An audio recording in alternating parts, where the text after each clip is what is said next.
Bitcoin lower as U.S. inflation rises to 3% annually, higher than analyst expectations. It's Wednesday, February 12th, 2025. I'm Christine Lee. This is CoinDesk Daily.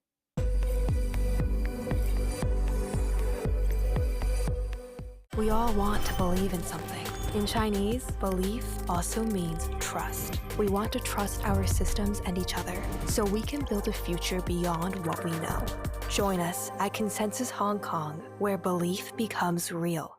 U.S. inflation unexpectedly marched higher in January, sending crypto and traditional markets sharply lower. The closely watched consumer price index rose 0.5% in January versus an expected 0.3% and December's 0.4% pace. On a year-over-year basis, CPI was higher by 3% against forecasts for 2.9%.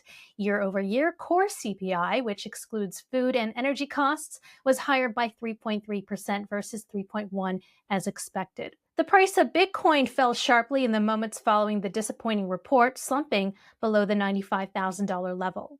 Federal Reserve Chair Jerome Powell will speak at a hearing in the U.S. House of Representatives Wednesday. This follows his semi-annual monetary policy update before Senate lawmakers yesterday, where he committed to addressing the so-called debanking of legal business sectors, including digital assets.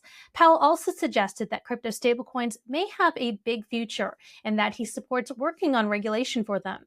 As for the economy, Powell said it's in a good place and saw no reason to rush ahead with further rate cuts. The last week, Dallas Fed President Lori Logan said a higher than expected inflation report could suggest monetary policy has more work to do.